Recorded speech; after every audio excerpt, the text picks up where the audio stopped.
Ayan, ito na po yung last, yung final. Kunwari nagpipirmahan tayo dito ng... Bakit yung naisipang ito yung gawing negosyo yung... So, ang daddy, syempre, may edad na rin siya. Tsaka, mayaman na siya. So, tinanong na Ayan, ito na po yung last, yung final na ano natin. lang tayo. Final segment namin ng signing contract na. Yes! At saan yung contract ng... Ito po. Picture lang tayo. Kunwari nagpipirmahan tayo dito ng... Pirma na kayo, ma'am. Sign lang. Yes, ma'am. This is it. Mm. And first of all, we would like to congratulate you, Congratulations po. Thank you. Thank you so much. Pero sir, ma'am, gusto kong malaman muna po kung yung paano nag-start, bakit yung naisipang ito yung gawing negosyo, yung tube ice at saka water refilling. Bakit? Kasi ang una kong kausap dito talaga, yung father, si Sir Cesar. Opo. Oo, kasi yun nga, idea to actually ng father ko, si daddy. First, dahil meron na siyang water station dati na galing din kay Aqualipure. Na si sir yung kausap pa, like 25 years, 30 years ago pa yata sa Pampanga. So, kami bilang bagong mag-asawa, nag-iisip din kami ng business na sa amin din talaga. So, ang daddy, syempre, may edad na rin siya. Tama. Tsaka, mayaman na siya. So, tinanong niya kami kung gusto niya, kung gusto namin na may idea, sa kanya yung business idea, gusto ba namin na kami na lang ang mag-push nito. So, ayun, nag-yes kami, we took the challenge, ayun, praise God naman, nandito tayo. Parang si Sir, hindi siya ready sa ganito. Pagod po ba, sir? Pagod na, no? Hindi, nakita ko talaga yung journey ni Sir talaga sa sa pagtayo nito. Siya talaga. Siya talaga yung Actually, hands-on siya dito. talaga. Biruin nyo, lang siya pupunta dito, naka-short. 6 a.m. andito na yun siya. Opo, talagang kitang-kita ko yung pagod niya. Kung paano niya tignan yung mga taong gumagawa. Tapos babalik na naman siya. Hindi, Pag may nakastay kailangan. siya dito. Ma'am, babalik siya. Kasi babalik siya sa'yo. Magluluto daw siya. Nung ano yun? Umpisa. Galing din sa nguso.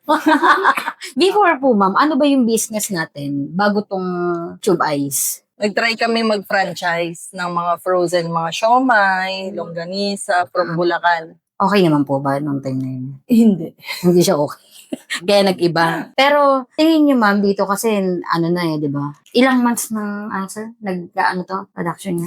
1 month. No? 1 month pa lang, no? Nag-start kayo, ano ba yung na-experience niyo sa pag-opening niyo? Malakas po ba? Malakas na? Kasi alam ko, dati sabi niyo nagre-review na kayo kung saan niyo ibibenta. Yun po yung advantage nun bago niyo itayo tong negosyong to. Yung nakapag-review kayo sa mga bahay-bahay, then sa mga paligid niyo kung saan niyo siya ibibenta. Diba? May target market na. May target bago na pa kayo. mag-start. Yes.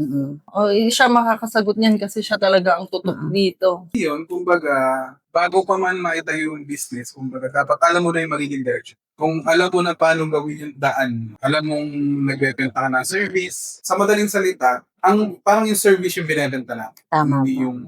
hindi yung kaparehas lang nila. Kasi sa amin, purified. Kaya talagang sure kami sa quality ng products.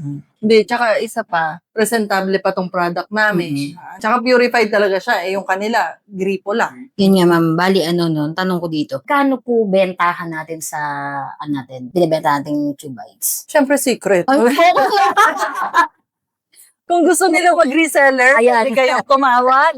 Insert namin yung number. Meron kang Facebook page, Chesmin Ice Tube. And makakontak nyo rin kami sa number na 0945-442-8355. Or pwede din sila mag-walk-in dito anytime. Meron kami malaking tarpaulin din po, Purified Ice Tube. Sa may Pat Building lang, Roman Superhighway, Barangay Mountain View, Maribeles, Bataan. Okay na, ma'am. Congrats po, ma'am. At tapos tayo. Opo. Ganun lang, diba? Sabi ko Ang dami mo, binigay na pala sa sa magtatayo po ng ng gantong negosyo, ma'am, tube ice maker, ano po ba ma-advise natin sa mga kababayan natin?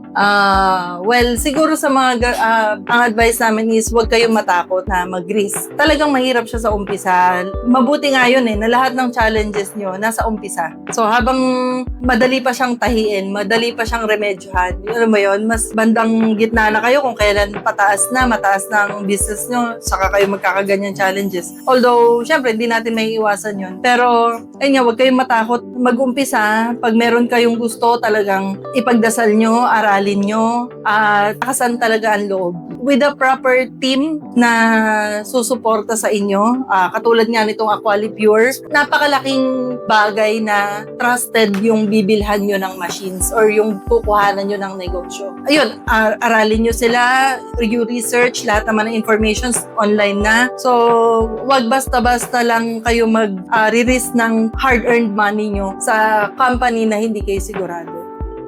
Yun. Sir kayo. Sabi na naman ni Ma'am. Naubos na. Pinauulan na ako. Kaya. Sa operations naman, bago kayo mag-start ng business, survey nyo muna yung area nyo. Tingnan nyo kung ano yung kailangan ng mga tao. Especially, lalo na sa mga gatong lugar. Survey kami, nag-canvas pa kami ng mga pwedeng bagsakan. Isipin nyo, kung baga palawakin nyo muna yung iniisip yung business. Like sa mga coffee shops. Pwede kaming coffee shop or restaurants. Pwede kaming maging kompetensya kasi kompetensya sa kanila. Pero, what if, makipag-collaborate na lang. Kung anong kailangan nila, Susupply siya. i-supply na lang namin. Ayan lang. Yun lang po. Okay.